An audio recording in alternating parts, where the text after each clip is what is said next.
Carbohydrates are a source of energy. They give our bodies and brains the fuel we need for the day. And many fad diets such as the keto diet, the Atkins, and even the South Beach give carbs a bad rap, saying that they make you gain weight. The idea that carbohydrates are bad has left most of us confused about its role in our diet. Today, we'll weigh in on the science behind these fads and why carbs are not as bad as you think they are. I'm Dr. Freddy Gomez, and this is Med Talk Health Talk on CNN Philippines, where your healthcare comes first.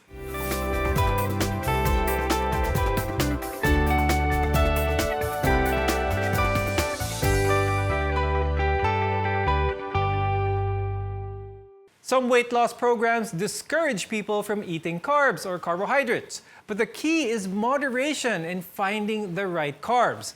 Joining us in the discussion are Mr. Jake Brandon Andal. He's a registered nutritionist and dietitian and public relations officer for the Philippine Society of Nutritionists and Dietitians. Also with us is Dr. Mia Fojas. She's an endocrinologist and the president of the Philippine Association for the Study of Overweight and Obesity. Thank you both for being here with us. Now, there are three sources of energy. Carbohydrates are carbs, fats, and proteins. Now, carbs are the most frequently used energy source since they're fast-acting and turn into energy almost as soon as they're ingested. Dr. Mia, so how important are carbs, especially for those who are active? Oh, it's a main source of energy. It's rapidly metabolized. So if you need the immediate energy source, you have your carbs there. That converts immediately to your ATPs that your muscles will need, especially if you are an athlete with short lang yung duration of competition or exercise. No? So yes. Carbs are there to immediately be mobilized. Yes, for energy. That's true. And that ATP or that energy source ng katawan natin ang kailangan doon. Now, Jake, what happens to our bodies in the absence of carbohydrates? In the absence of this in our diet, parang isipin natin pumupunta tayo sa different highway kung saan nagkukuha tayo ng different sources of energy. Ito yung tinatawag nating ketone bodies, mainly acetone and beta-hydroxybutyrate, na kung saan although they are made from fat or they are derivatives of fat desynthesis, ito ay nagiging source ng ating energy, no, na para sa ating mga cells and also for the brain. Okay. Now, hindi lahat ng carbohydrates or carbs are created equal, and it's the quality and not the quantity that makes the difference. Jake, what are carbs made of ba talaga?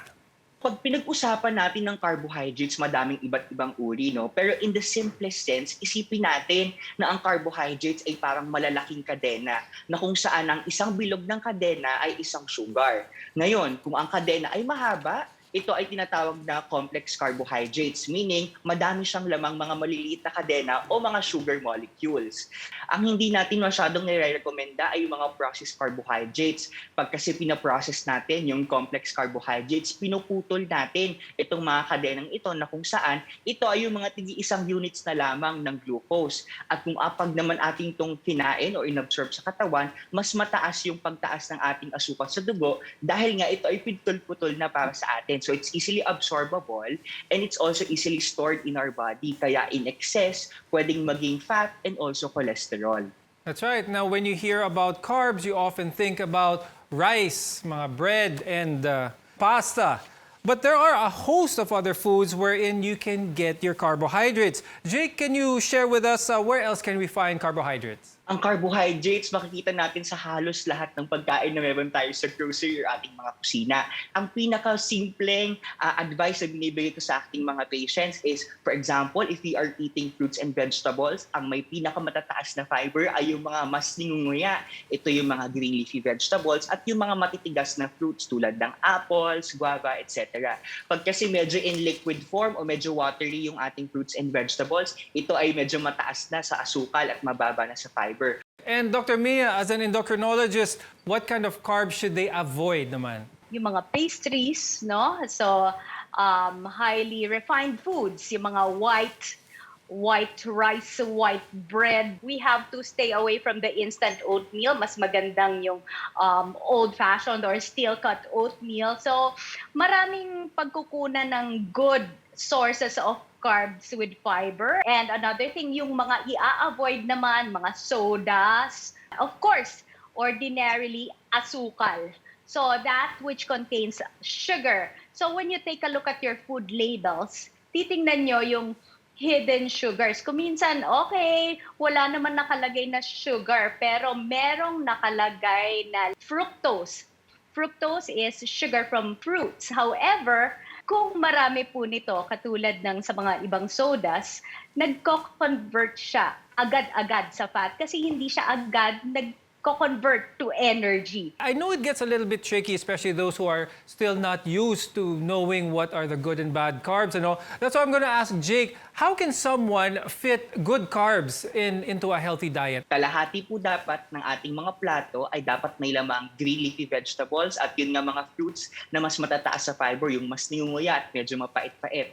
Pag naman po sa carbohydrates o yung ating mga kanin, pasta, itlaba, 1/4 lamang po ng ating plato dapat yung laman ng ating plato ng carbohydrates at 1/4 din po yung sa protina. So ibig sabihin talagang kapag titingnan natin ang tamang dieta para sa ating lahat na kung saan ang nirecommend natin ay dapat kalahati ng ating plato ay may labang prutas at gulay, 1/4 lamang yung kanin or carbohydrates at 1/4 lang din yung ulam o protina. And why do people actually avoid carbs? And do low-carb diets actually work? More on this when we return. You're watching Med Talk Health Talk on CNN Philippines.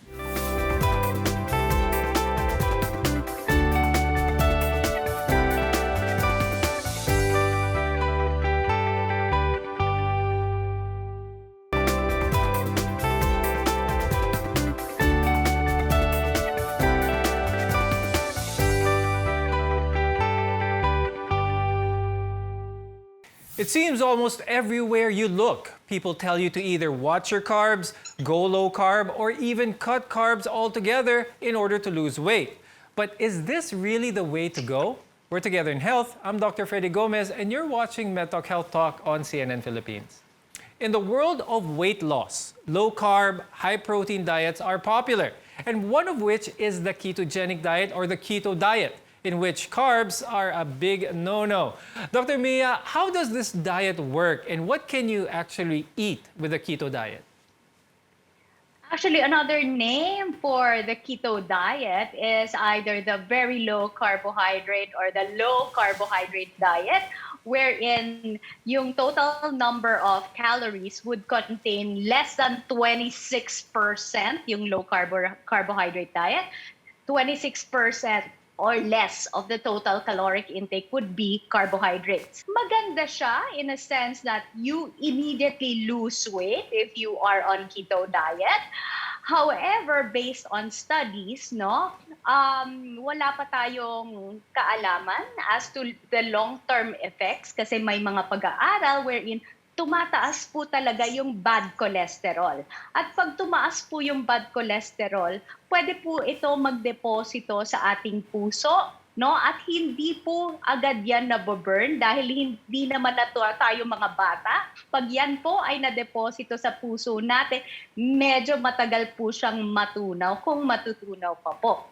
Next, depende po how long you can keep on the diet, So at first, you definitely lose weight within 3 months. Malaki ang weight loss to 6 months. However, based on several trials that have been done, at the end of the year, kahit ano pang diet na yan, nag-i-equalize yung weights nila ng mga pasyenteng on keto diet, high carb diet, high protein diet, kung ano pang diet na yan, may mga Atkins, etc.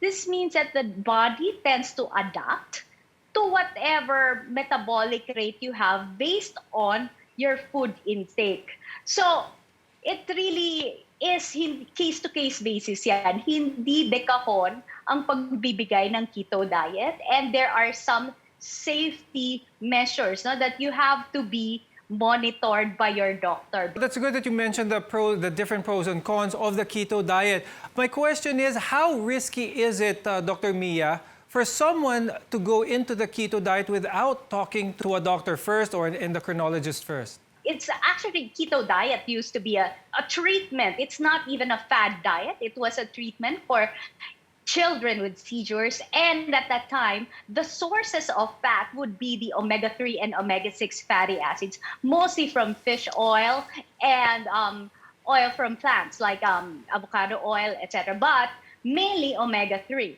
So right now, kasi what you see in the different social media is that they include animal fat.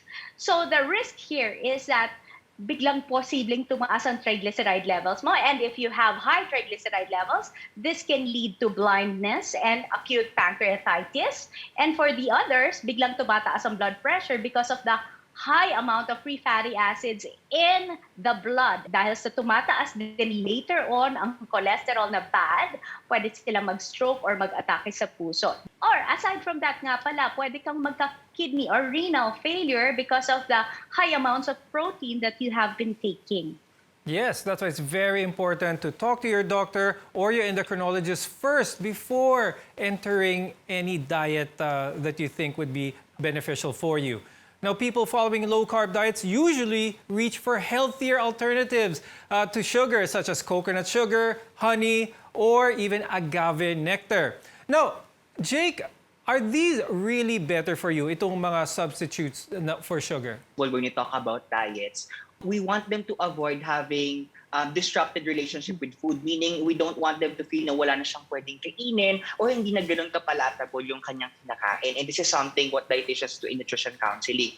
So dito pumapasok yung mga sugar alternatives na kung saan wala silang carbohydrates pero dahil ang kanilang structure ay same, almost the same sa ating mga usual na pampatamis, ay nag-i-induce ng sweet taste sa ating tongue. No? So when you ask me, is it a good option for people who want to avoid carbohydrates? The question is, what type of sugar alternatives do we want? No? For example, akala natin dati okay lang gumamit ng sucralose at iba ba mga synthetic artificial sweeteners, no? Which is something that we can also suggest to our diabetic patients. But in recent studies showing, nakikita natin na these synthetic alternative sweeteners tend to destroy our gut microbiota na kung saan namamatay yung ating mga good bacteria, and when it happens indirectly, it can be also a cause of high blood sugar.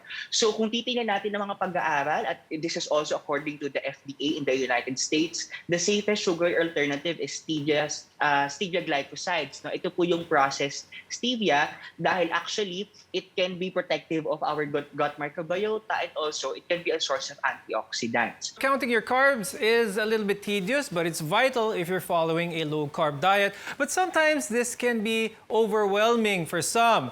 Dr. Mia, do you think that reading food labels whenever someone goes out to the grocery store is a behavior that they should adapt? Oh, definitely. We actually teach that sa aming mga persons with diabetes, no? Because that is, lalo na, no? These are mostly processed food. And when you have sugar there, biglang tataas yung blood sugar nila level. So, nakalagay kasi na no sugar added yung pagkain. For example, if no sugar added yung ice cream and then they're using coconut milk, no? Meron din siyang component also ng sugars. So, posibleng tumaas pa rin ang blood sugar nila. So, also, the recommended amount of sugar would be less sugar, no? Yung mga less than 1 gram. Tama yon. So, Okay. Yun yung recommended natin. But also, aside from that, as much as possible, you would like to take a look at the amount of fiber, 4 grams of fiber per serving, and less than 8 grams of sugar per serving kung hindi diabetic. Very good data there. Now, everyone should be eating carbs at some point, but that doesn't mean you should stock up on sweets and chips. When we come back, we'll tell you what to reach for and the ones to skip. You're watching Med Talk Health Talk on CNN Philippines, where your health comes first.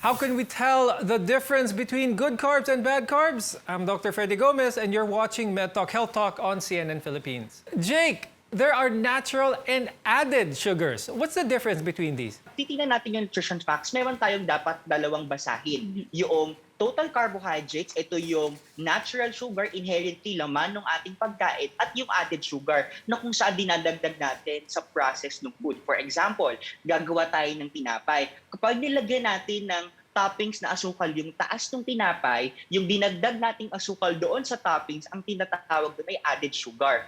Sugar that is added in the process of making the recipe or the food. Ngayon, kaya so very concerning kasi on my experience, no, madaming mga patients ang nalilito. Kapag kasi meron tayong binasa sa ating mga grocery items, nakalagay doon, no sugar added. Akala nila pag no sugar added, walang lamang carbohydrates at pwede nilang kainin liberally. And this is something very concerning because although walang sugar na inad doon sa processing ng pagkain, inherently may lamang asukal yung pagkain na yon. So again, para sa ating mga manonood na patients o yung mga taong nagpapapayat, dalawang carbohydrates yung ating titingnan sa nutrition facts.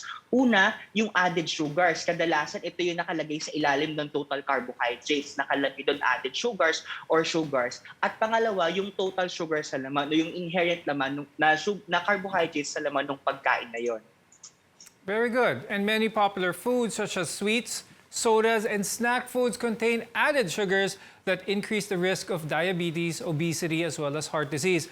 Dr. Mia, what happens to someone if they have too much sugar in their bodies? Definitely for a long period of time, first, you tend to gain weight. So you become more insulin resistant because of the total amount of fat that is in your body. Of course, because too much sugar in the body na hindi mo na burn or you don't exercise off, will definitely get stored in the body. So, kasi hindi mo naman siya na-eliminate. After a while, pag maraming nasa-store na fat, you become obese and then you become more insulin resistant, which means that your own insulin is not effective anymore to decrease your blood glucose level. So your blood glucose stays out there in the blood instead of getting inside your muscles, no? Hindi mo siya masyado nagagamit.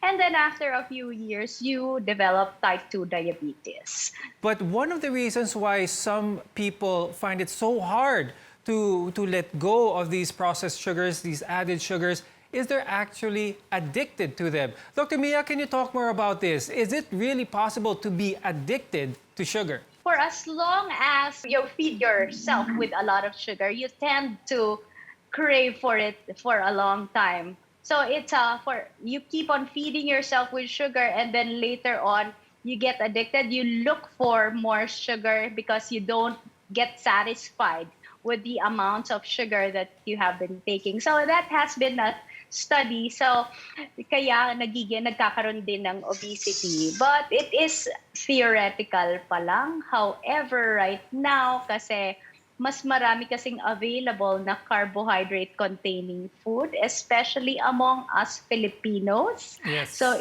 carb is the way to go, especially during celebration. Now, Jake, what are some healthy swaps to popular foods that are high in carbs? For example, brown rice versus white rice or whole wheat versus white bread.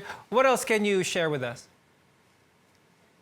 Naku, tamang-tama yan. We have to devise ways on how can we replace simple carbohydrates or sugars in our diet. Ang pinakang simple na advice na binibigay natin sa ating patients, number one, when we look at what carbs you want to eat, go for the colored ones, whether or not this is wheat bread, brown bread, o yung ating mga brown rice, red rice, at black rice. Dahil they are sources of fiber. To give you context of 1 cup of brown rice contains 4 to 5 grams of fiber versus white rice which only contains 1 gram of fiber per serving. And also second, meron tayong tinatawag na resistant starch. Resistant starch ay nabubuo, for example, when pag pinapabahaw natin yung ating mga carbohydrates. For example, there is rice or potato, from cooking at biglang pinabahaw mo siya, no? Yung ating mga carbohydrates nagki-crystallize in a way they form as fiber-like structure. And this fiber-like structure becomes food for our good bacteria. Kaya ang sinasabi natin sa ating mga persons living with diabetes, bahaw is wow.